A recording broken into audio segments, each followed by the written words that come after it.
It's day 2 for lockdown orders in China's top financial hub. A Tesla factory closes its doors for the week, while bankers are spotted camping out in their offices. Across China, strict stay-at-home measures are driving citizens to get creative and find new ways to make ends meet. A man found dead in his apartment after neighbors noticed something was very wrong. The incident struck a major Chinese city known as the world's factory. Hollywood star Keanu Reeves gets banned in China. His movies have been pulled from the country's biggest streaming platforms, all because he attended a certain event.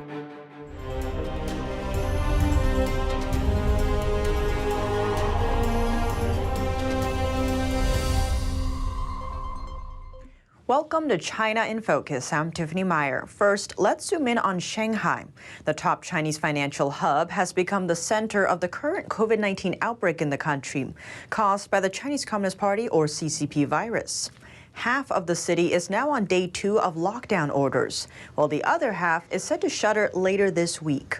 The split lockdown will impact virtually all of the city's 26 million residents, while the business and manufacturing sectors there are also primed for slowdowns. Tesla's Shanghai Gigafactory is located in the first section under shutdown orders. Its doors will remain closed for 4 days, in accordance with local rules. Those details come from a Bloomberg report. The Shanghai facility produced half of Tesla's cars globally last year. Looking to the financial district, one section of Shanghai is known as China's Wall Street. Filled with skyscrapers and offices, bankers and traders there appear to have come up with an unusual solution to keep the financial hub ticking through the lockdown. 20,000 of them are bedding down in offices, complete with sleeping bags and basic overnight supplies, trying to beat the shutdown until orders lift for that half of the area Friday. Lockdowns across some parts of China are still underway, with new orders popping up in recent weeks. Many are stuck inside, causing food supplies and medical care to become an issue. Amid the heightened tensions, conflicts between residents and security guards, or even police officers also have been breaking out.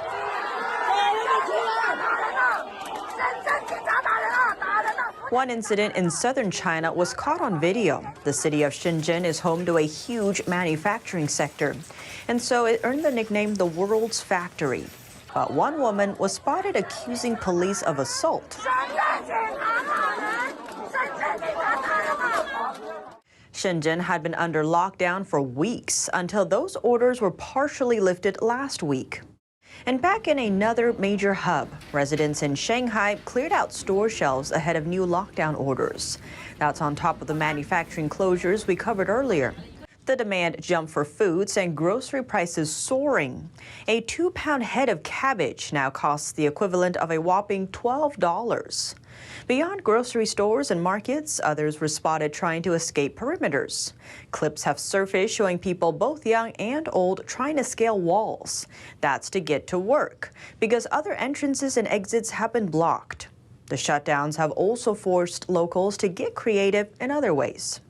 With yellow cab drivers hurting for customers with everyone stuck at home, they've had to come up with a new way to drum up business and pay their overhead costs. Seeing an opportunity amid increased demand, some of them are now selling groceries.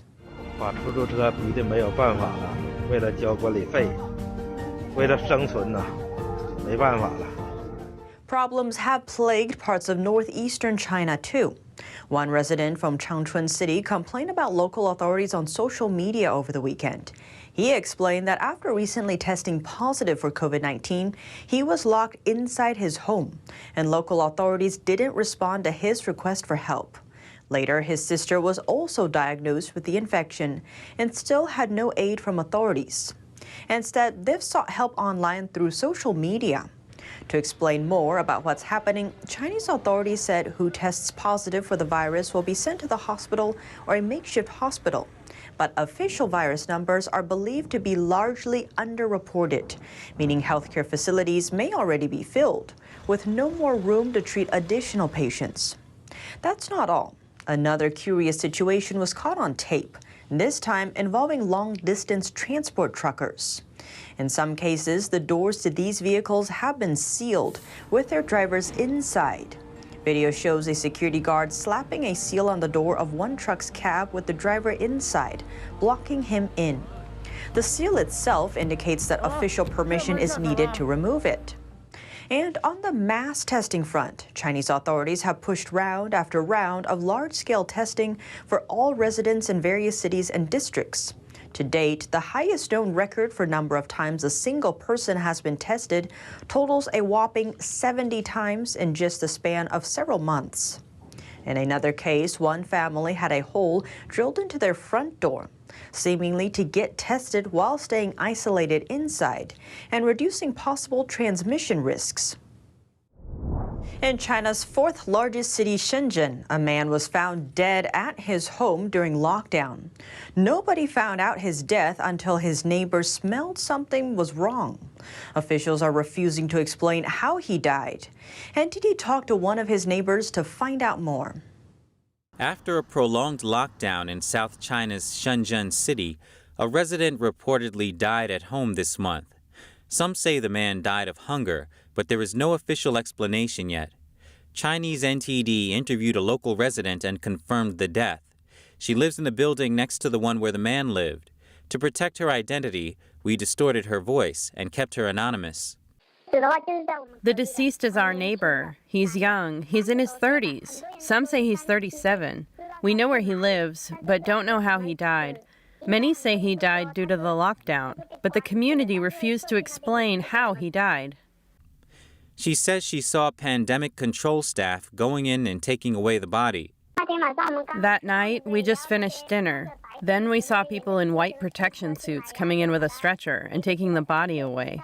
They prohibited anyone from getting outside. When they carried the body out, they had to pass through our area. They covered the stretcher so that we couldn't see the man inside. As to how they found out about the man's death, community authorities say they want to check upon the man's relatives' request, but the neighbor says otherwise. People living next door to him say it's them that reported the death to the community because the body stinks and they could smell it. The local resident says it's still uncertain how the man died. She says even though there is not a single positive case in the area, the lockdown still lasted for almost a month, and food deliveries during this time were scarce, far from enough to feed a family. What's worse, she says, is that people could not go to work during lockdown and earn a living. At the same time, prices have been soaring. She says some people couldn't bear it anymore. There's someone trying to commit suicide. It's my next-door neighbor. This person wanted to jump off the building. But fortunately, people inside the room managed to drag the person inside and prevented the tragedy. Microchips are taking the Senate floor. The upper chamber approved a bill focused on the Monday. The move aims to boost the U.S. semiconductor industry in an effort to combat communist China. Right now, the majority of semiconductors or microchips are produced in Asia using U.S. technology. But the issue has seen boosted interest in recent months, following the pandemic-driven global chip shortage that's disrupted production worldwide.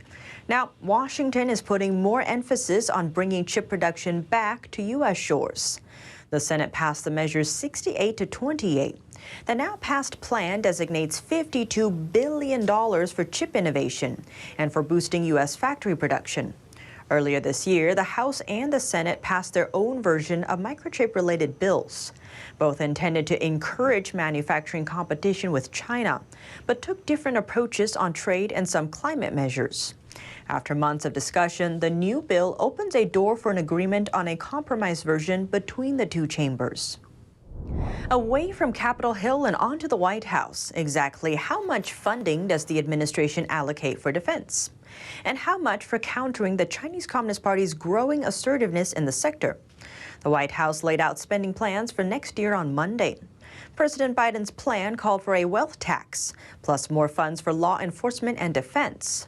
Out of a $5.8 trillion budget, Biden proposed giving the Department of Defense $773 billion. That's almost $45 billion more in this year's budget. Alongside money to help Ukraine, it prioritizes China as, quote, the department's pacing challenge. It also sets aside $400 million for a related effort, the Countering the People's Republic of China Malign Influence Fund. Beyond U.S. shores, the plan also touches on a critical region for U.S. security, the Indo-Pacific. The plan earmarks $1.8 billion for U.S. policy in the region and another $7.6 billion to boost State Department personnel, especially in that area. The main threat facing the region is Beijing's expansion and influence as it ramps up aggression towards Taiwan and the South China Sea. Actor Keanu Reeves' career prospects in China might be in jeopardy. That's after he performed at an online concert for Tibet House. Tibet House is a New York-based nonprofit that aims to preserve Tibetan culture. After the performance, some of China's biggest online streaming platforms pulled movies starring Reeves, at least 19 of them. Examples include the Matrix trilogy, Speed, Something's Gotta Give, and The Lake House. Reeves' name was also wiped from the platform's search results. China is the world's largest film market, and Reeves is far from the only star that's upset Chinese authorities over Tibet. The list includes big names like Lady Gaga, Selena Gomez, and Brad Pitt. Beijing banned Pitt from entering China for almost 2 decades following his film 7 Years in Tibet. And that's all for today's China in Focus on YouTube. We are now sharing a shortened version of our program on YouTube. That's after being demonetized for a year.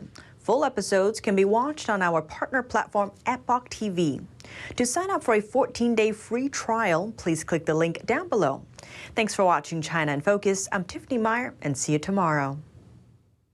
Every once in a while, something comes along so masterful, it leaves you in awe. So inspiring, it changes your life. So beautiful, you wish it would never end. When that happens, it's something not to be missed. Shen Yun, an all-new production every year.